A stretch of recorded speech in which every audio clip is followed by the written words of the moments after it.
Saya Radi Saputro masih menemani Anda di Sapa Indonesia Malam. Saudara, seorang warga di Bantul, Yogyakarta diduga menjadi korban mafia tanah.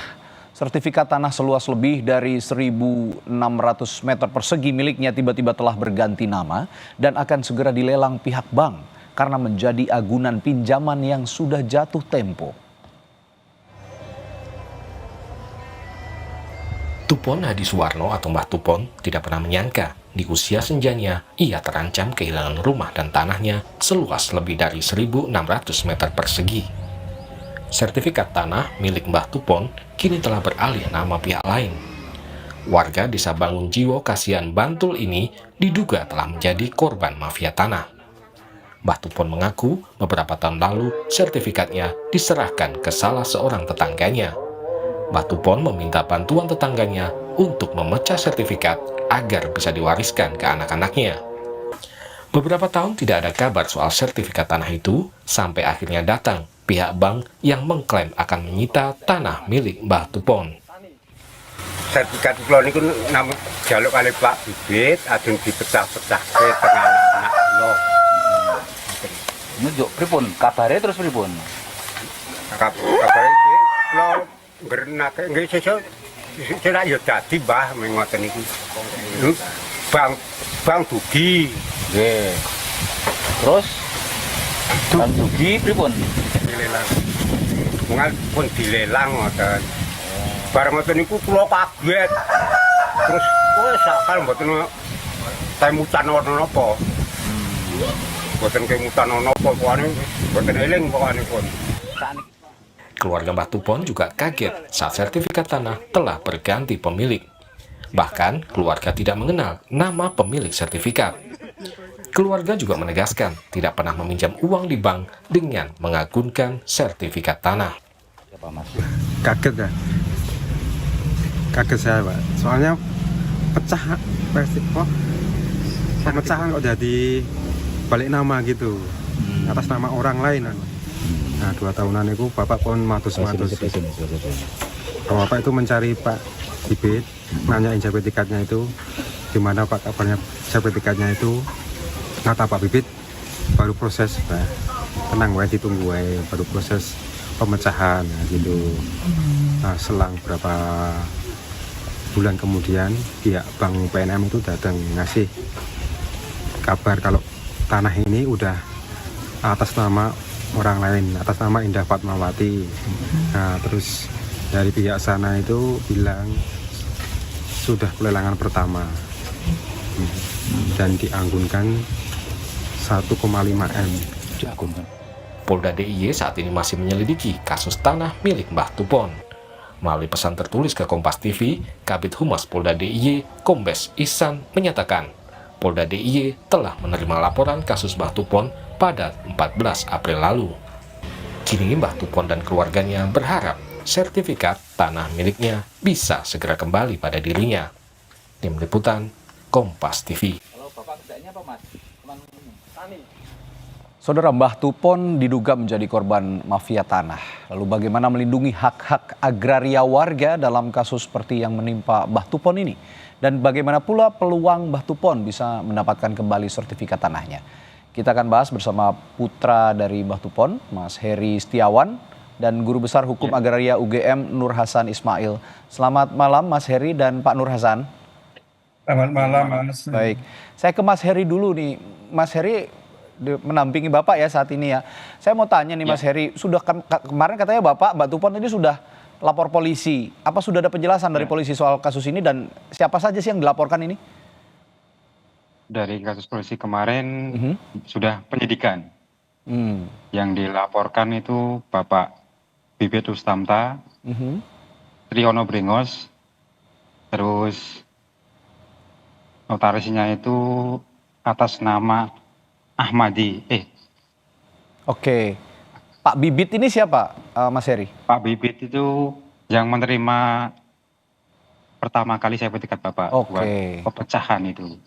Nah, mungkin bisa diceritakan lagi sedikit Mas Heri, bagaimana bisa sertifikatnya Mbah Tupon ini bisa ganti nama pemilik?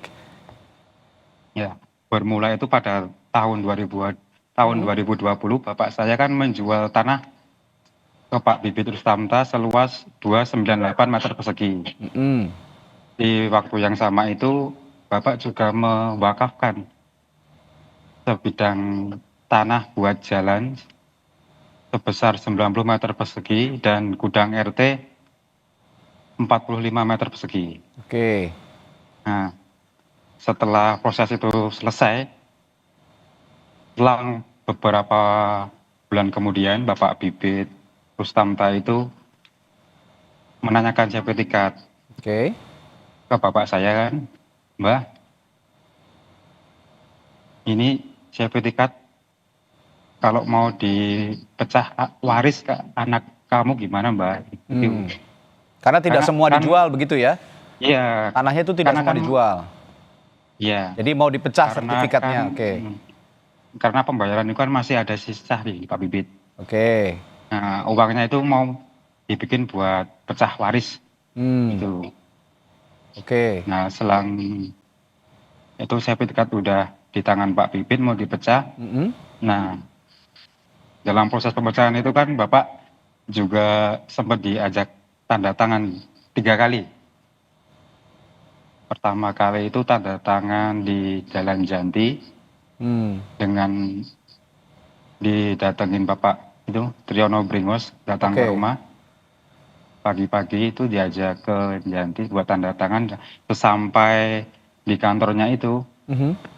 Bapak saya cuma langsung diarahkan ke tempatnya itu buat langsung tanda tangan tanpa Oke. dibacakan. Pada saat Bapak menandatangani itu didampingi oleh Anda atau tidak?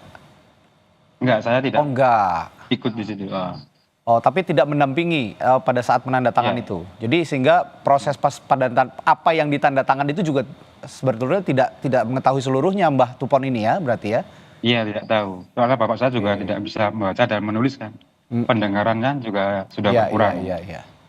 Nah, ini saya tanya ke Pak Nur Hasan. Pak, ini kalau melihat kasusnya Mbah Tupon ini, Anda melihatnya ini penipuan atau benar-benar ada mafia tanah di dalamnya? Ya, tentu begini, Mas. Hmm. Dalam setiap kasus-kasus yang melibatkan sekelompok orang, gitu ya. Oke. Jadi mafia tanah itu kan pasti karakternya itu satu melibatkan pasti lebih dari 2 gitu orang gitu ya. Dan mereka ini kan selalu ya entah bagaimana tapi pasti karakternya itu terorganisir Ya. gitu loh. Karena melibatkan banyak orang itu pasti terorganisir gitu ya. Oke. Dan pasti juga terstruktur. Jadi terorganisir itu pasti ada pembagian kerja begitu ya. Di dalam proses kinerja dari kelompok-kelompok yang disebut dengan mafia tanah ini gitu ya. Kemudian terstruktur itu pasti melibatkan pihak-pihak dalam strata-strata tertentu gitu ya. Oke. Ada pejabat, ada orang biasa begitu ya. Dan pasti di dalamnya gitu akan terbuka mengandung aspek-aspek pidana begitu ya. Ya. Ya seperti itulah kinerja Oke, dari oke.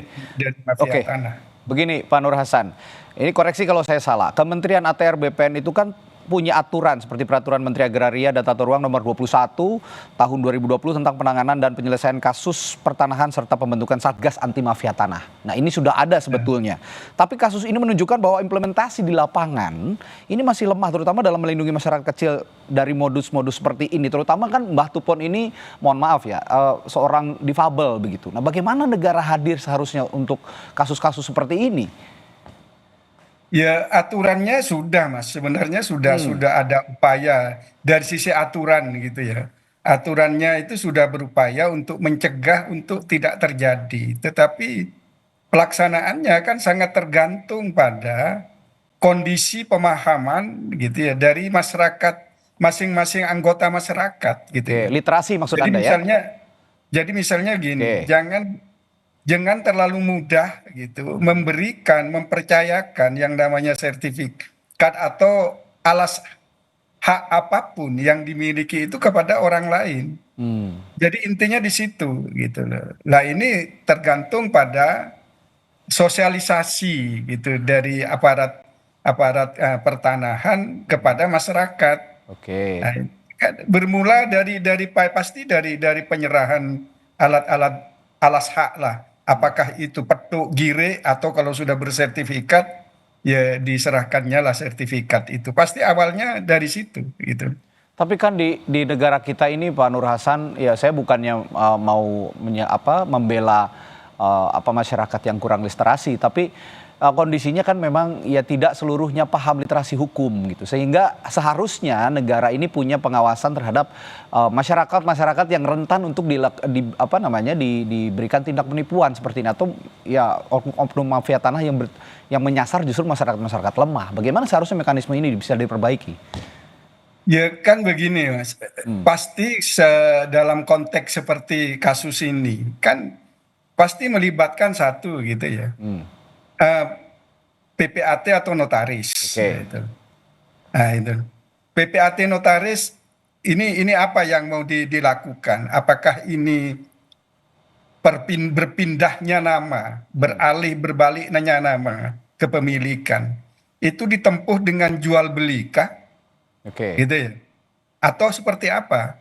Lah ini pasti BPAT kalau jual beli gitu ya. Oke. Apalagi ini kan maunya kan dipecah. Sebenarnya dipecah itu tidak perlu melibatkan PPAT notaris gitu. Oke. Ya langsung saja datang ke kantor pertanahan, saya mau memecah tanah ini, gitu loh. Oke. Sebelum nanti akan dibagi waris gitu ya, itu loh. Oke. Jadi seperti itu. Jadi saya melihat, loh, kok mau dipecah kok harus melibatkan notaris PPAT. Nah, masalahnya tidak semua flow itu diketahui oleh masyarakat kecil. Masalahnya seperti itu. Yang harus menjelaskan siapa nih harusnya? Ya, wah, ya Mas ya, mestinya memang kantor pertanahan kan juga berfungsi sebagai pihak yang harus memahamkan sosialisator lah ya itu kepada masyarakat. Itu loh. Ya.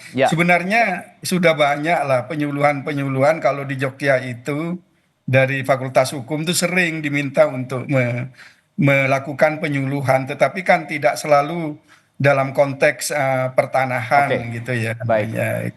Jadi itu Mas, jadi menurut saya ya fungsi kantor pertanahan. Ya, ATR BPN sendiri sebagai sosialisator harusnya juga punya peran penting, terutama untuk mencegah kasus-kasus kasus-kasus seperti ini terjadi. Mas Heri, saya ingin tahu juga penjelasannya Pak Bibit sebagai orang yang membeli tanah dan meminta sertifikat tanah untuk dipecah itu pada saat itu, dan sekarang ujuk-ujuk begitu sertifikatnya atas nama semua beralih ke Pak Bibit begitu. Penjelasan Pak Bibit kepada keluarga Anda bagaimana, terutama ke Mbah Tupon? Saat Bapak datang itu menanyakan sertifikat soal pemecahan, ya alasan Pak Bibit itu bilang, baru proses Mbah, digambil gitu. Ditunggu aja, nanti nak selesai, saya kabarin, bilang gitu Pak Bibit. Itu kapan itu kalimat itu muncul? Sudah lama? Itu pas proses pemecahan itu. Pas proses pemecahan, tahun 2023. Dan tiba-tiba sekarang seluruhnya berganti nama, begitu? Iya, sampai sekarang masih. Nah, setelah berganti nama itu belum ada penjelasan lagi dari Pak Bibit? Belum. Oke, nah ini yang harus juga kalau memang dilaporkan ke pihak yang berwajib, ini yang perlu diselidiki mungkin oleh polisi dan disidik oleh polisi. Nah, dan saya juga dengar informasi bahwa BPN atau Badan Pertanahan Yogyakarta menyebut ada tanda tangan Mbah Tupon dalam akta jual beli tanah. Ada penjelasan soal ini? Benar ada tanda tangan tidak di depan petugas PPAT katanya, Mas Heri? Iya benar. Iya benar. Nah, terus tindak lanjut dari Anda mengetahui hal ini gimana? Nah, saya sempat melaporkan ke Polda kan soal kasus ini. Oke. Dan sekarang pun masih dalam proses penyidikan. Sekarang dalam proses penyidikan. Semoga ada jalan keluar ya Mas Heri dan Mbah Tupon. Semoga ini juga bisa terpecahkan sehingga hak-haknya Mbah Tupon juga bisa kembali. Karena ini kalau banyak kalangan yang menilai, termasuk saya, ini juga ada kong kali kong dan akal-akalan sebenarnya dari antara ya mungkin dari pembeli tanah dengan oknum yang ada di BPN kalau menurut dugaan saya. ini juga sekaligus menegaskan bahwa aturan yang sudah ada saja tidak bisa melindungi warga negara kita, dan literasi warga negara kita juga harus meningkatkan, tentu saja dengan fasilitator BPN sendiri yang saat ini masih kurang. Baik, terima kasih Mas Heri dan juga Pak Nur Hasan telah bergabung di Sapa Indonesia Malam hari ini. Semoga bisa terselesaikan dengan jelas begitu ya semua masalahnya. Sampai jumpa lagi Bapak. Siap, selamat Terima kasih. sore malam.